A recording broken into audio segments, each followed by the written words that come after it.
Bonsoir tout le monde, bonjour, quand je suis émission spéciale c'est là, donc c'est avec un pile que content, moi à participer là-dedans, donc moi c'est Delcam Bolivar, c'est avocat dans le barreau cap haïtien, et puis c'est capable de dire un chercheur qui travaille sur les affaires de criminalité, criminologie, mais également sur ça qui est pour avec la constitution dans le pays d'Haïti. Maître Bolivar, qui ça référendum là et pour mon capital dollar? Eh bien, référendum, non, je suis capable d'expliquer comme un mode d'expression de la volonté légale populaire. C'est-à-dire, c'est une façon pour la population elle-même d'exprimer voile. Alors, la population il y a plusieurs autres façons et à partir desquelles il est capable d'exprimer voile. Par exemple, il est capable de faire des manifestations qui ne pas écraser, briser la donne. Il est capable de voter des autorités, que ce soit au niveau de l'exécutif, que ce soit au niveau je dirais, du législatif. Il est capable de voter au niveau des collectivités territoriales, donc qui c'est justement un mode d'expression, capable de dire de la volonté populaire. Donc référendum, c'est un nom très caractéristique de ça que nous-mêmes nous capables de la souveraineté populaire.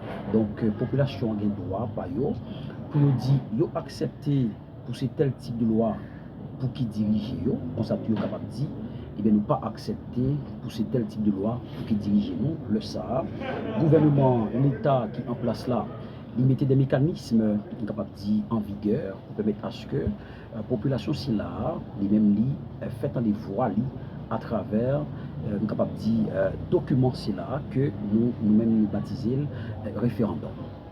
Maître Bolivar, qui ça constitution dit sur référendum là? Écoutez, pour la constitution pays d'Haïti, la constitution du 29 mars 1987, la version amendée, il dit clairement que cette question de référendum, lui-même pas donné ça jamais dans le pays d'Haïti, jusqu'à ce que nous avons porté une autre constitution pour le pays. Ça veut dire. C'est pour expliquer à moun qui a regardé nous là, qui a entendu nous tout, que en matière constitutionnelle, ça que nous sommes capables de dire beaucoup plus spécifiquement en matière du droit constitutionnel, il y a ça que y aurait les constitutions rigides, il y a ça que y aurait les toute constitution souple. Qui ça une constitution rigide lui-même lié? Une constitution rigide, c'est une constitution qui dit tête li dans le dispositif transitoire, mais qui genre si nous voulons amender pour nous amender. Si nous voulons amender, il faut que nous gagnions des motifs valables, il faut que nous ayons un délai bien déterminé. Et ce n'est pas nous qui avons choisi d'amender les gens nous voulons, mais qui procédure que nous avons tracée, mais qui monde qui pour amender. Ça, c'est la question de la constitution rigide. Mais une constitution souple, c'est une constitution qui est capable de lever au petit matin comme ça, et puis amender, ou réviser pour des causes personnelles, des causes sociales, des causes économiques, et qui va tout un ensemble de procédures pour mettre en place pour capable et justement et bien amender.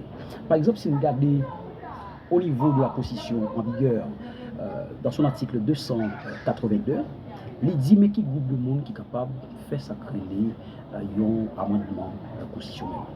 Il dit que c'est le pouvoir exécutif. Ça a parlé de un projet d'amendement. Il dit capable de gagner législatif à tout, c'est-à-dire un ou bien l'autre chambre, mais avec une quantité vraiment raisonnable qui c'est 2/3. Le ça a parlé d'une proposition d'amendement. Mais il dit que ça fait référendum non au niveau de l'article 200, eh bien 284 alinéa suivant. Il dit clairement que cette question de référendum est formellement bien, interdit au niveau du territoire national. Ça va trouver particulièrement au niveau de l'article 284 alinéa 4. Ça veut dire que la constitution que nous gagnons là, qui c'est la constitution du 29 mars 1987, j'aime ça dire là, qui c'est une constitution rigide, il dit que les affaires référendum, ça veut dire que montrer, parce que c'est population pour qui dit, mais qui loi qui est d'accord pour qui dirige, mais qui loi qui n'est pas d'accord pour qui dirige, parce que le législateur a été pour un petit temps, on rappelle bien que nous avons fait une transition de manière robuste, c'est-à-dire il n'y a pas de bonne préparation pour être capable d'accueillir vraisemblablement, je dirais, ce régime politique que nous baptisons de démocratie représentative, que nous pourrons commencer à nourrir à partir de 86 pour nous partir de 91 avec élection qui n'était pas lieu avec Jean-Bertrand Aristide. Donc, les législateurs ont pris du temps pour dire, même si nous sommes en phase transitoire, c'est-à-dire, nous avons quitté au régime despotique ou bien au régime dictatorial, avant que nous tombions dans le régime démocratique là, il faut que les citoyens, et les droits eux-mêmes, ils respectent, il faut qu'on ait les droits, les devoirs, pour permettre à ce que, si toutefois, éventuellement, quitter les îles comme ça, ils arrivent à participer, non, on se sent sur l'autre particulier pour nous faire exprimer royaux à travers, je dirais, cet élan constitutionnel que nous appelons le référendum, le Sahara. Population ou bien le peuple a bien suffisamment de capacité pour être capable d'interpréter, capable de dire dans quelconque projet d'amendement ou bien une proposition d'amendement qui est sorti, que ce soit au niveau de l'exécutif, que ce soit au niveau du Parlement. M. Bolivar, qui avantage et inconvénient il faut demander capoter pour le pays d'Haïti? En cas d'abord, une question d'avantage. Et parmi les je dis que ça fait référendum lui-même est tout à fait inconstitutionnel. Maintenant, on regarde dans l'hypothèse que ça va arriver fait, qui est avantage ça va le porter? Bon, avantage ça va le porter, c'est parce que population va le faire tant des voyous, mais qui t'aime dit où population pas suffisamment de connaissances qui liées au droit constitutionnel. D'ailleurs, son population qui vivent au jour le jour, qui n'a pas une formation adéquate, qui permettent à ce que les bien formés, les bien ébu de ça qui est déployé avec loi, qui dirige l'eau, alors qu'il est clairement dit que faut-il bien qu'il y ait un rapport entre le droit et la société, un rapport entre le droit et l'anthropologie, c'est-à-dire entre la personne elle-même. Donc, avantage là, c'est seulement ça. Donc, nous pas même connaît ça à faire. Et puis, bon, on dit, on a voté ou bien on a accepté le référendum. Mais il y a un inconvénient, puisque l'inconvénient, c'est le non-respect, en fait, des principes constitutionnels. D'ailleurs, la Constitution a dit non, ça va de fait. Donc, c'est déjà un inconvénient. Deuxièmement, nous avons une situation vraiment lamentable. Une situation qui est marquée par la puissance des gangs. Aujourd'hui, nous sommes capables de dire ça, que nous avons 2 départements des 8 départements du pays qui sont paralysés. Et dernier rapport qui est sorti dans l'ONU, particulièrement dans les affaires de Hamoun, en 2024. Donc, Gangyo était plus passé 200 à 300, qui était arrivé imposé au niveau de l'aire métropolitaine de Port-au-Prince, qui était contrôlé plus passé 80%, mais je dis c'est plus passé 87%. Donc, inconvénient vraiment visible, puisque nous, dans le contexte de l'application de la Constitution, mais également des principes qui s'y trouvent, avec des institutions que nous n'avons pas jamais gagnées en place. Nous n'avons pas jamais un conseil électoral permanent, nous n'avons pas jamais un conseil constitutionnel, nous n'avons pas jamais gagné justement une assemblée communale que nous mettons sur pied pour capable gagner juge de paix. Nous n'avons pas jamais gagné une assemblée départementale. Ça veut dire que l'inconvénient est plus passé avantage. Donc, c'est une activité pour ne pas même penser à lui dans la situation que nous trouvons là pour vous dire.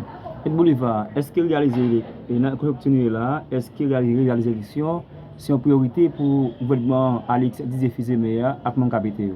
Écoutez, en plus, on a posé une question ça, mais moi-même, moi, gagné un autre regard par rapport à, je dirais, cet instrument démocratique.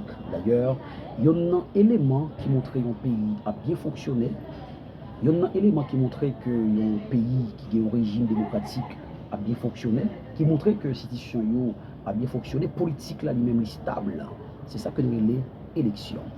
Élection, bien sûr, c'est un instrument de mesure, mais également un instrument de valorisation de la démocratie. Élection là pour capable de renouveler le personnel politique. Donc, naturellement, Haïti n'a pas vivre sans que pas d'élection. Rappelons bien que les dernières élections que nous avons gagnées pour nos affaires législatives là, ça fait un bon bout de temps. Depuis 2015, 2019, où ça s'est passé, nous avons gagné un dysfonctionnement. Et puis 2021, avant l'assassinat du président Jovenel Moïse, on parle de caducité avec un tiers du Sénat qui n'a pas suffisamment de capacité pour faire. Maintenant, on regarde les situations, je dis là. On a écouté avec amertume des hommes et des femmes politiques d'Haïti qui ont tourné. Ils sont tous je dirais des cancres politiques, des cancres politiciens.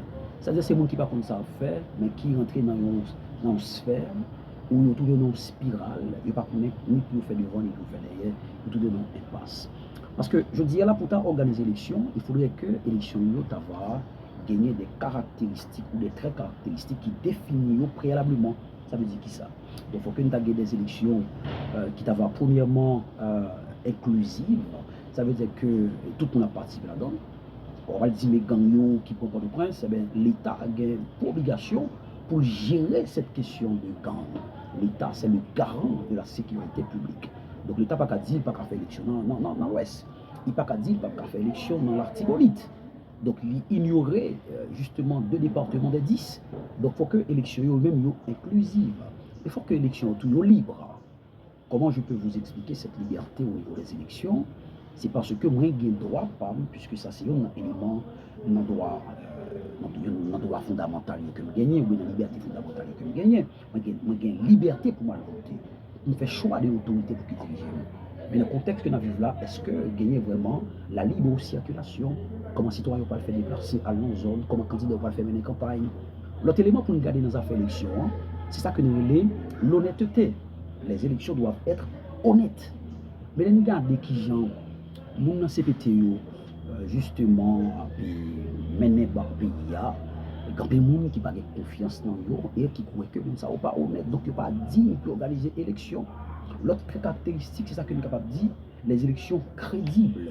Or, pour parler de la crédibilité des élections, il faudrait que nous ayons des autorités crédibles et c'est eux-mêmes qui doivent justement participer dans l'élection, c'est là. Mais en regarder qui gens, quelques noms cités dans les affaires corruption, et puis bon, la justice lui-même, il ne voit pas, il va le version parler. Mais après, si mon si là participer dans les affaires et élections, donc c'est des élections qui parlent crédibles, des élections côté que, en plus l'électeur a dit, ça fait piquer qu'on les a fait, c'est élection droite et gauche qu'on fait, élection qui passe contre et qui passe longue.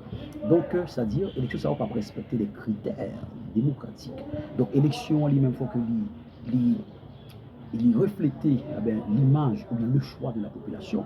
Mais moi, dites moi, avec la puissance des gangs aujourd'hui à travers le pays, est-ce que vraiment l'élection est capable d'organiser? Même à dit, on finit avec question si là, coûte que coûte, il faut une élection.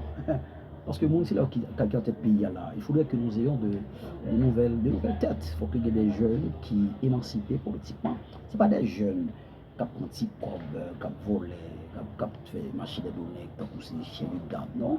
Mais des jeunes qui sont conscients de leur situation, c'est-à-dire non seulement de leur situation, mais de celle du pays que vous faites là-dedans, que vous grandissez là-dedans. Des jeunes qui disent, bon c'est l'âme levée, l'âme grandie, il faut que moi participer dans le développement pays. Donc, que l'on veut ou non, moi-même, moi pour l'élection, quoique moi déjà dans pile doute sur l'organisation des élections avec ça se passe tout récemment là, il y a un soldat kenyan qui est victime dans l'Artibonite. Donc, c'est tout élément ça qui peut être des équivoques au niveau de l'organisation des élections. Mais comme moi-même, je suis démocrate et qui croit dans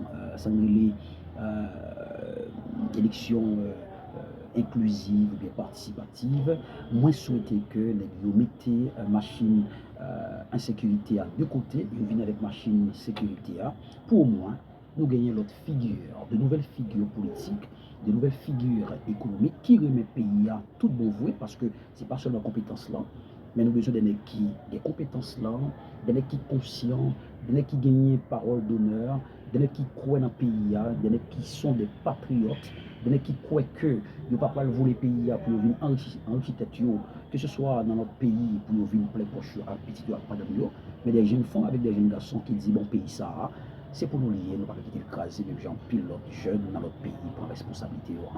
Merci, maître.